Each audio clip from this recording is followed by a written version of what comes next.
어제와 오늘이 그리고 내일이 영원히 동일하신 하나님 아버지, 에스라서 말씀을 통해서 오늘도 우리가 마땅히 품어야 할 하나님의 마음과 하나님의 계획과 하나님의 뜻을 나의 뜻으로 품기를 간절히 소망합니다. 이 시간도 성령 하나님 우리를 감동하셔서 우리의 삶을 통해 이루고자 하시는 하나님의 선한 일들이 더 부욕해 되어지는 축복을 누리게 도와 주시옵소서. 감사드리옵고 예수 그리스도의 이름으로 기도드립니다. 아멘. 1891년 12월 나이 30살을 갓 넘긴 미국 의료 선교사 제임스 홀이 한국에 들어옵니다. 이분이 바로 여러분 많은 분들이 읽어보셨을 텐데 조선 회상이라는 책을 쓴 셔우드 홀이 쓴 그 책의 주인공입니다. 그는 미국 감리회 소속 평양 개척 의료 선교사로 입국을 해서 1894년부터 본격적으로 병원과 학교 사역을 시작합니다. 그러나 워낙 보수적이고 외세에 대해서 강한 거부감을 가진 평양은 외국인과 기독교 복음의 문을 쉽게 열지 않았습니다. 그러던 중에 1894년 바로 그해 청일 전쟁이 일어나고 가장 치열한 전투 현장이 된 평양은 그야말로 전쟁으로 인해 시체 썩은 냄새가 진동하고 가축들의 잔해가 곳곳에 널려 있었습니다. 잠시 그 전쟁을 피했다가 다시 평양으로 들어온 제임스 홀은 흩어진 성도들을 다시 모으고 부상당한 수많은 병사와 환자들을 정성껏 돌보았습니다. 그때가 그의 아들 셔우드 홀이 서울에서 첫 돌을 맞았지만 아버지 제임스 홀은 그곳에 갈 시간도 마음의 여유도 없었습니다. 제임스 홀의 마음속에는 셔우드 홀이라는 한 명의 아들이 아니라 평양에 정처 없이 울부짖던 수많은 조선 사람이 아들과 딸과 아버지와 어머니로 자리하고 있었습니다. 그렇게 밤낮으로 환자들을 치료하던 그 제임스 홀이 안타깝게도 열병에 걸렸고 급하게 서울로 이송이 되어서 에비슨의 치료를 받았지만 조선에 온 지 3년 만인 1894년 11월 24일 34세의 나이로 짧은 생을 마감했습니다. 제임스 홀은 아내 로제타에게 마지막 말을 이렇게 남겼습니다. 내가 평양으로 간 것을 후회하지 마시오. 나는 그리스도를 위해 그 일을 했고 하나님이 내게 갚으실 것이오. 그렇게 제임스 홀은 비록 짧은 생애를 보냈지만 그의 선교 사역은 아내와 아들에 의해 더 강력하고 오랫동안 계속되었습니다. 당시 임신 7개월째이던 아내 로제타는 잠시 고국으로 돌아갔다가 1897년 한국 땅에 다시 돌아옵니다. 그리고 남편이 기초를 놓은 평양 기독병원을 더욱 발전시켰습니다. 남편을 잃은 후 로제타는 또 4년 만에 딸 마가레트를 이질로 조선 땅에 묻게 됩니다. 이에 굴하지 않고 한국 최초의 맹인 학교와 서울의 고려대학 의과대학의 전신이라고 할 수 있는 여자의학교를 세웁니다. 아버지 제임스 홀이 하나님의 부르심을 받던 때 돌이었던 셔우드 홀은 조선에서 대부분의 청소년 시기를 보냈는데요. 그 어머님의 가르침과 도움으로 한국 최초의 여자 의사였던 박에스더, 한국명 김정동이 1910년 결핵으로 죽은 것에 충격을 받아 어린 나이에 의사가 되기로 결심을 합니다. 그리고 대부분의 청소년 시절을 보내 한국을 떠나 미국과 캐나다에서 의학 공부를 마치고 1926년 7월 아버지를 이어 한국 선교사로 헌신하고 그 아내와 함께 다시 한국으로 돌아옵니다. 그리고 해주를 중심으로 의료 선교를 이어가고 그 당시 불치병으로 인식되던 결핵을 퇴치하기 위해 폐결핵 환자를 수용하고 치료하는 우리나라 최초의 결핵 요양소인 해주 구세 요양원을 설립합니다. 그리고 그는 결핵 치료 자금을 마련하고 결핵의 심각성을 알리기 위해 한 번쯤 여러분들 사보셨겠지만 크리스마스 시를 발행했습니다. 그가 발행한 크리스마스 시는 1940년 9년 동안 발행되었지만 그 이후 일제의 집요한 방해와 탄압으로 중단되었습니다. 1940년에 접어들면서 일본의 침략전쟁이 본격화되면서 한국 거주 외국 선교사들에 대한 통제와 감시가 강화되었습니다. 많은 외국인이 체포되고 구금된 후에 강제로 본국으로 추방되었습니다. 셔우도홀 역시 그 바람을 피해갈 수 없었습니다. 그때 동료 선교사를 만나서 동해안 지역 사진을 촬영했다는 혐의로 간첩 누명을 쓰고 일제에 의해 재판에 회부되었습니다. 이 재판에서 셔우도홀은 징역 3월 또는 벌금 1,000달러의 판결을 받고 강제로 한국을 떠나야 했습니다. 1941년 11월 한국을 떠난 셔우도홀은 인도의 변방 마르다 연합 결핵 요양원에서 결핵 퇴치 사업을 계속하다가 1963년 은퇴하게 됩니다. 이후 캐나다 밴쿠버로 돌아가 노년을 보내다가 1991년 4월 5일 98세로 하나님의 부르심을 받았습니다. 그리고 그가 남긴 유언이 이렇습니다. 저는 여전히 한국을 사랑합니다. 제가 죽거든 저를 절대로 미국이나 캐나다 땅에 묻지 마시고 제가 태어나서 자랐던 사랑하는 이 나라 또한 제가 사랑하는 어머니와 아버지 그리고 누이 동생이 잠들어 있는 한국 땅에 묻어 주시기를 바랍니다. 1991년 4월 10일 리치먼드 사우스암 교회에서 장례식을 치르고 유해는 그 셔우도홀의 바람대로 한국으로 돌아와 1991년 4월 17일 대학 결핵협회장으로 양화진 묘역에 안장되었습니다. 그러나 여러분 이렇게 이 가문의 이야기는 끝나지 않았습니다. 여전히 그들이 왜 돌아와야만 했을까? 왜 그토록 이 땅으로 돌아가기 위해 마지막 유언으로까지 말하고 있을까? 이 질문의 답을 에스더서가 하고 있다는 생각을 해보게 됩니다. 왜 하나님은 망해버리고 폐허로 변해버린 고토 예루살렘으로 돌아올 것이라고 이스라엘 백성들에게 약속하셨을까? 결코 다르지 않은 질문에 답을 하면서 오늘 이 시대를 그리스도인으로 살아가는 우리에게도 약속하시고 이루시겠다고 말씀하시는 하나님의 뜻이 무엇인지를 알기 원합니다. 하나님은 기원전 586년에 자신의 백성 삼으신 유다를 바벨론에 의해 멸망케 하셨습니다. 그것은 그들이 하나님을 믿지 않고 헛된 우상을 따르며 거짓되고 불의한 길로 달려간 결과였습니다. 하나님은 징계의 채찍을 드셨습니다. 거듭된 회개의 촉구에도 불구하고 그들은 하나님을 신뢰하지 않았습니다. 더 힘세 보이는 눈에 보이는 강대국을 의지하였습니다. 그들의 도움을 얻고자 하나님이 싫어하시는 길로 간 것이죠.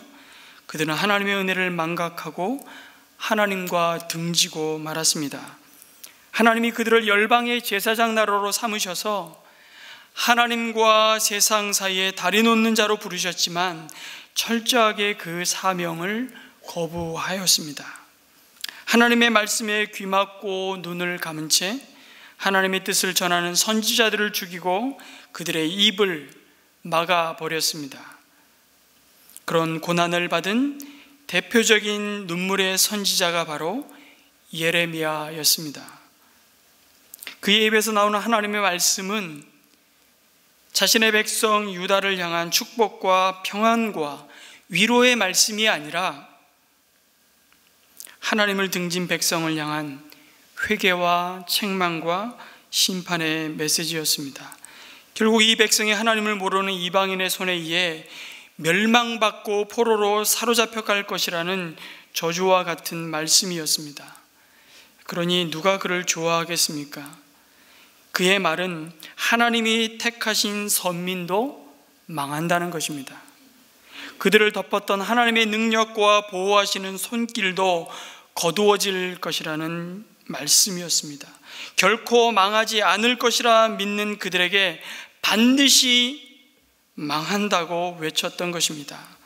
그 예언의 말씀대로 유다는 BC 586년에 바벨론 제국에 의해 역사에서 사라지고 말았습니다. 그와 동시에 이 세상 사람들은 여호와 하나님이라는 신도 별 볼 일 없는 무능력하고 초라한 신에 불과하다고 조롱하였을 겁니다. 그러나 모든 것을 잃고 역사의 뒤안길로 사라져버린 허망한 민족이 되어버린 이스라엘의 이야기는 그렇게 끝나지 않았습니다. 바로 바벨론에 의해 멸망당하고 제국의 포로로 사로잡혀 간 지 70여 년 만에 유다 백성은 약속의 땅 가나안으로 돌아옵니다.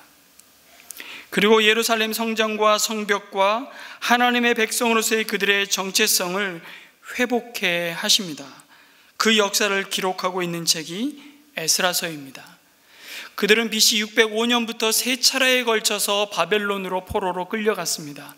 그리고 세 차례에 걸쳐서 하나님의 약속의 땅 가나안으로 돌아오게 됩니다.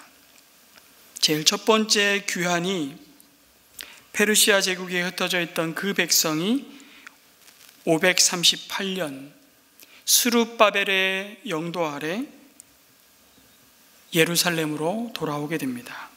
그리고 그때로부터 자그만치 또 80년이 지난 BC 458년경에 오늘 이 에스라 말씀을 기록하고 있는 에스라의 지도 아래 두 번째 포로에서 돌아오게 됩니다.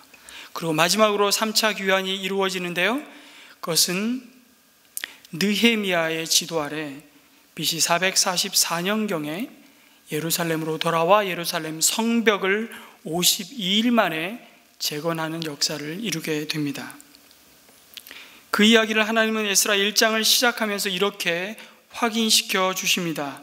주님께서는 예레미야를 시켜서 하신 말씀을 이루시려고 페르시아 왕 고레스의 마음을 감동시키셨다. 하나님은 예레미야 선지자를 통해 유다 백성에게 말씀하셨습니다. 비록 너희들의 죄로 말미암아 징계받고 포로로 끌려가겠지만 다시 약속의 땅에 돌아올 것이라고. 예레미야 29장 10절 말씀에 여호와께서 이와 같이 말씀하시니라. 바벨론에서 70년이 차면 내가 너희를 돌보고 나의 선한 말을 너희에게 성취하여 너희를 이곳으로 돌아오게 하리라. 그 약속대로 하나님은 하나님을 믿지 않는 세상 왕의 마음도 움직이시고 간섭하셔서 자신의 뜻을 이루셨습니다. 물론 바벨론을 무너뜨리고 페르시아라는 새로운 제국을 세운 고레스의 정치적 계산은 달랐을 것입니다. 어떤 의도와 목적을 가지고 피지배 민족인 유다 민족에게 이런 혜택을 주었을까요? 그는 피정복민에 대하여 강제 이주나 민족 혼합 정책을 시행하였던 이전의 아수르나 바벨론 제국의 통치자들과 달리 그 피정복민에 대하여 종교의 자유와 정치적으로는 일정한 자치를 허용하는 관용 정책을 시행했습니다. 그것이 본인의 왕국을 제국을 훨씬 견고하게 하는 일이라고 믿었기 때문입니다. 그래서 표면적으로만 보면 고레스의 포로 귀환과 예루살렘 성전 재건을 명하는 이 놀라운 칙령은 그의 피정복민 정책의 일환에서 비롯된 것으로 볼 수 있습니다. 그러나 하나님의 생각은 좀 다릅니다. 고레스의 등장과 그에 의한 이스라엘 회복을 그가 역사의 무대에 등장하기 160 혹은 170여 년 전에 이미 이사야 선지자를 통해 이미 예언하셨습니다. 이사야 44장에 보면 고레스에 대하여는 이르기를 내 목자라, 그가 나의 모든 기쁨을 성취하리라 하며, 예루살렘에 대하여는 이르기를 중건되리라 하며, 성전에 대하여는 내 기초가 놓여지리라 하는 자니라. 놀라운 말씀이 아닐 수 없습니다. 이것은 고레스 왕의 피정복민에 대한 관용 정책이 단순히 그의 아이디어, 그의 생각에서 비롯된 것이 아니라 철저히 하나님의 간섭에 의한 것임을 확인하여 주는 말씀입니다. 하나님께서 진정한 역사의 주관자 되시고 실언치 않으심을 이렇게 확증하셨습니다. 분명한 사실은 그 모든 배후에 모든 것이 우연처럼 보이는 그 삶의 뒤안길에 하나님은 사람의 계획을 뛰어넘어 여전히 일하시고 선지자의 입을 통해 주신 당신의 약속을 반드시 이루시고야 만다는 것입니다. 이 하나님의 신실하심이 그 백성에게 가장 큰 소망이고 선물이라는 사실을 기억하라고 하십니다. 이렇게 에스라서는 나라가 망하고 바벨론으로 끌려간 이스라엘 백성이 70년 만에 고국으로 돌아와 성전을 다시 짓고 하나님의 약속이 어떻게 성취되었는지를 기록하고 있습니다. 그런데 그 사이 제국은 바뀌었습니다. 바벨론에서 페르시아로, 그리고 상당수 포로로 끌려왔던 1세대는 고국 땅을 가슴에 묻은 채 삶을 마감했습니다. 아주 어려서 이주해온 자들만이 노구의 몸을 이끌고 예루살렘으로 돌아갈 수 있었습니다. 여러분, 말이 70년이지 그 세월은 30년을 한 세대로 본다면 이미 2세대가 지나간 시간입니다. 몇 세대가 지나가면서 포로의 후손들 역시 페르시아 제국의 시민으로 살아가는 것이 익숙해졌습니다. 제국의 정치와 문화, 그 언어, 그리고 그의 삶의 방식은 이제 그들의 몸에 잘 맞는 옷이 되었습니다. 이제 훨씬 번영된 문명의 혜택을 누리는 자리에서 당시 문명의 변방인 오랜 세월 아무도 거들떠보지 않았던 황량한 팔레스틴 땅으로 다시 돌아간다는 것은 결코 매력적인 일이 아니었습니다. 그래서 돌아가라고 해서, 아니 돌아갈 수 있다고 해서 쉽게 터전을 정리할 수 있는 것이 아니었습니다.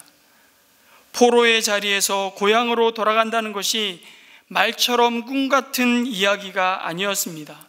장밋빛 미래가 보장된 그런 벅차오르는 여행길이 아니었습니다.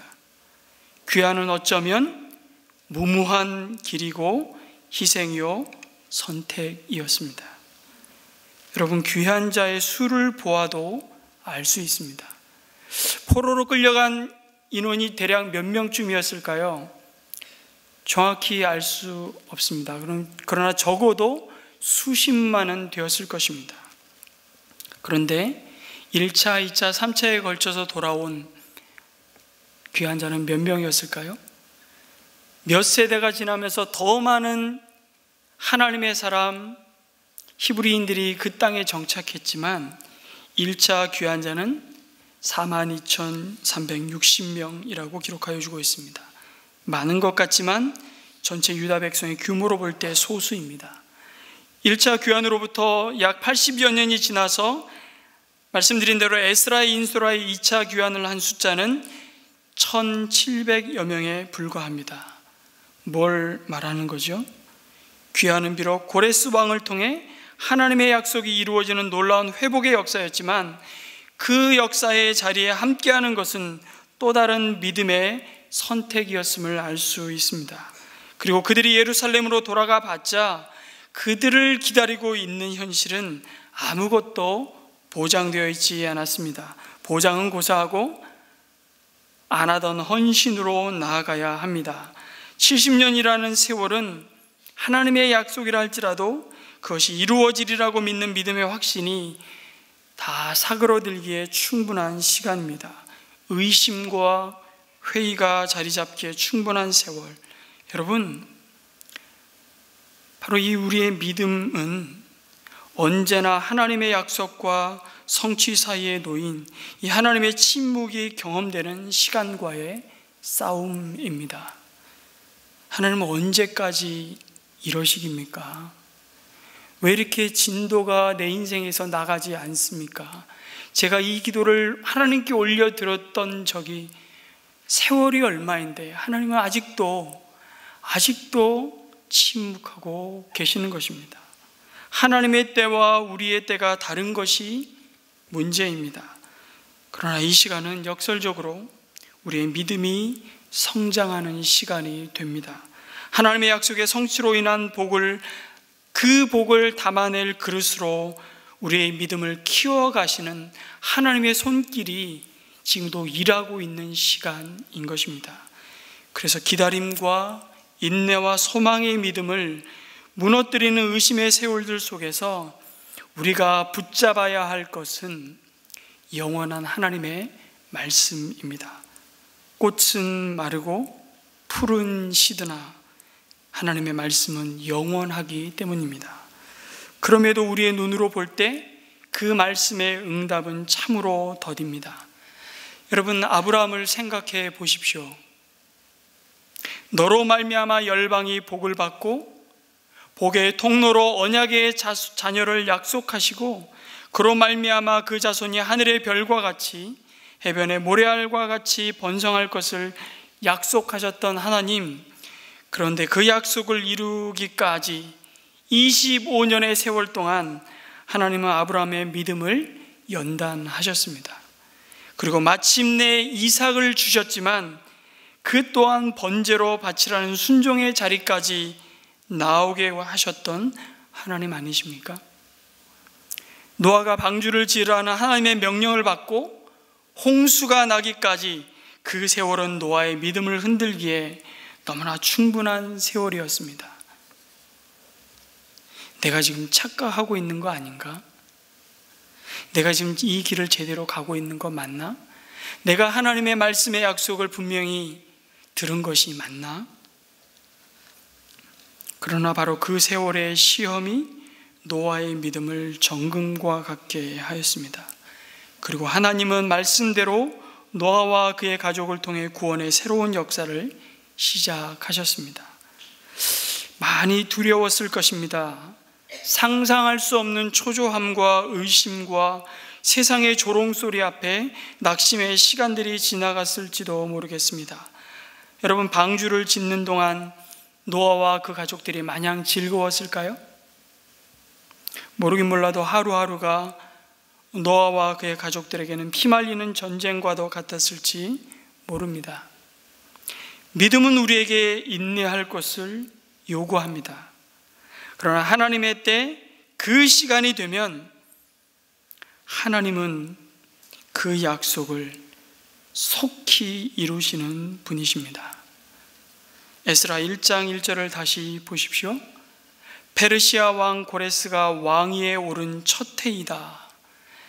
여러분, 페르시아 제국의 황제가 된 바로 그 원년에 고레스는 부랴부랴 조그마한 일개 민족을 위해 조서를 서둘러서 반포하고 있습니다. 가만히 보면 이것은 고레스가 서둔 것이 아니라 하나님이 서두르고 있는 것으로 보입니다. 하나님의 마음이 불붙었어요. 하나님께서 친히 말씀하신 것을 이루시기 위해 부지런히 열심히 일하고 계시는 모습을 보여주십니다. 70년 전에 한 선지자의 입을 통해 약속하신 것을 바벨론 땅에 있는 유대인 중 과연 몇 명이나 기억하고 있었을까요? 하지만 하나님은 그 약속을 하찮게 여기지 않으시고 이미 오래전부터 그들이 돌아올 것을 치밀하게 준비하고 하나님의 사람들을 준비하시고 감동시키셨습니다. 그런데 여러분, 이스라엘 백성이 인내하며 돌아가야 하는 목적은 무엇입니까? 그것은 분명합니다. 반복해서 오늘 말씀에 기록하여 주신 대로 하나님이 고레스와 예루살렘으로 돌아가고자 사람들을 감동케 하시는 이유는 다른 것이 아니라 성전을 다시 세우는 것입니다. 포로 생활 동안 그들은 성전의 제사를 드릴 수 없었습니다. 처음에는 그것이 가장 그들을 고통스럽게 했을 것입니다. 하나님의 백성으로서 가장 영광스러운 자리를 박탈당하고 하나님의 백성 선민으로서의 정체성이 다 무너져 내리는 수치심 가운데 절규했을 겁니다. 그런데 그게 10년, 20년, 30년 한 세대가 가고 또 다른 세대가 가면서 이제 오히려 제사 지내지 않고 짐승의 피를 손과 온몸에 묻히지 않아도 되는 것이 편해졌을지도 모르겠습니다. 그런데 그들이 돌아가서 회복해야 할 일이 바로 성전 재건이었습니다. 아니, 성전을 허물어뜨리실 때는 언제고 왜 다시 성전을 세우게 하십니까? 예루살렘의 성전이 다시 세워져야만 하는 이유는 다른 것이 아니라 그곳에서 드려지는 예배를 통해 하나님만이 참된 생명의 주가 되심을 알고 온 땅이, 온 열방이 비로소 구원의 하나님을 만나게 하시는 통로로 내 백성 이스라엘을 다시 세우시겠다, 사용하시겠다는 의미이기 때문입니다. 아브라함과 모세와 다윗에게 하신 약속, 너로 말미암아 열방이 복을 받게 하시겠다는 그 약속의 말씀을 하나님은 포기하지 않으시고 이루시겠다는 것입니다. 그 소망을 붙잡았던 하나님의 사람들을 감동시키셔서 성취하신 역사가 에스라의 이야기입니다. 그리고 하나님은 그 약속의 말씀을 이루시기 위해 사람들을 준비하십니다. 하나님의 역사를 이루기 위해 준비된 하나님의 사람들이 누구입니까? 하나님께 감동을 받고 예루살렘으로 올라가서 주님의 성전을 지으려는 사람들입니다. 예루살렘에서 한 자리 한 몫을 챙기려고 하는 기회주의자들이 아닙니다. 이들은 철저하게 하나님이 이미 주신 약속을 그 오랜 세월 간직하며 고대하고 있었던 사람들입니다. 왜 예루살렘으로 가려고 합니까? 쉐핑, 서서평의 고백처럼 이 땅에 와서 성공이 아니라 섬김을 위해 저는 이 한국 땅으로 갑니다. 동일한 목적을 가지고 하나님의 사람들을 다시 그 황량한 예루살렘으로 보내셨고 그들을 통해 하나님은 위대한 구원의 역사를 이루어 가셨습니다. 하나님의 일은 그렇게 시작되었고요. 이 감동은 어쩌다가 우연히 오는 것이 아닙니다. 오랜 세월 말씀을 붙잡고 인내하며 하나님께 소망을 둔 사람들이 바로 때가 참에 하나님이 그의 뜻을 이루시기 위해 사용하시는 사람들이었음을 기억하시기 바랍니다. 그리고 그 구원의 역사를 마침내 다 이루시고 우리 몸을 하나님의 거룩한 성전 삼으신 분이 우리 가운데 오셨습니다. 그들이 없었다면 지금 말씀드리는 이분은 이 땅에 오실 수 없으셨을 겁니다. 말씀이 육신이 되어 우리 가운데 장막을 치신 예수 그리스도이십니다. 예수님은 하나님과 사람 사이에 영원한 다리 놓는 자로 오셔서 우리의 모든 죄를 속량하시고 우리 몸을 하나님의 성전으로 세우셨습니다. 그 모든 일을 십자가에서 이루셨습니다. 가장 위대한 하나님의 약속을 바로 예수 그리스도를 보내시고 십자가를 통해 참된 화목과 영생의 삶으로 하나님은 이루셨습니다. 십자가에서 그래서 주님이 마지막 하신 외마디 말씀이 무엇이죠? 다 이루었도다. 다 값을 지불했다. 그렇게 외치시며 죄와 사망의 마침표를 찍으셨던 예수님, 이것이 구원의 역사입니다. 이 은혜로 오늘 우리가 하나님을 예배합니다. 그리고 그 믿음을 따라 우리는 이 땅을 정말 되는 대로 목적 없이 살아가는 자들이 아니라 그 복음의 증인으로 살아가는 가장 복된 은혜와 소망을 가진 자들임을 기억하라고 이 말씀을 주십니다.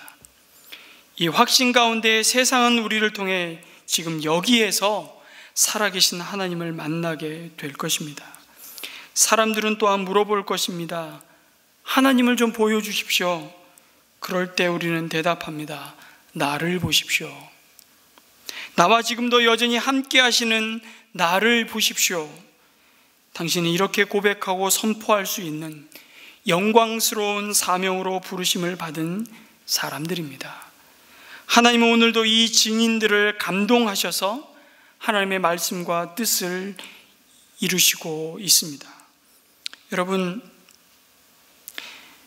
남편 제임스 홀을 이국만리 타지에서 하나님의 품에 먼저 떠나보내고 그 아내 로제타는 7개월 만삭의 몸으로 미국으로 돌아갔을 때 혼란과 무죄와 가난으로 병든 땅, 하나님의 은혜를 모르고 죽음이 가득한 이 땅으로 다시 돌아오지 않는다고 그 누구도 탓할 사람이 없었습니다.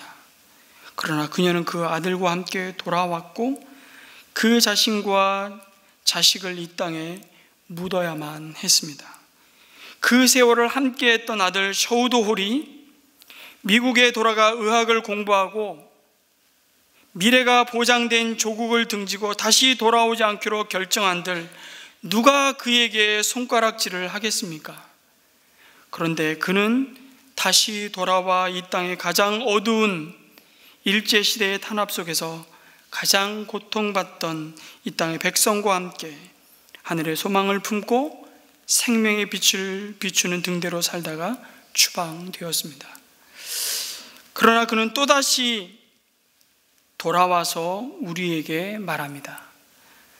하나님의 사역엔 은퇴란 없다고, 하나님은 나의 죽음도 당신이 십자가에서 이루신 구원의 역사를 바라보게 하는 작은, 정말 작은 도구일 뿐이라고. 여러분, 세상은 그 이름을 기억하지 않습니다. 셔우도 홀, 그 이름을 여러분 들어보셨습니까? 세상은 그 이름을 기억하지 않습니다. 그러나 그 이름에 담긴 복음의 울림은 너무나 커서 오늘도 죽음으로써 생명을 낳는 일에 헌신하는 하나님의 사람들을 감동시키고 있습니다. 동일한 하나님의 감동하심으로 저와 여러분의 또 한 주간의 일상이 나의 뜻이 아닌 하나님의 뜻을 이루는 거룩한 복의 통로로 세워져 가시기를 주님의 이름으로 축원합니다. 아멘.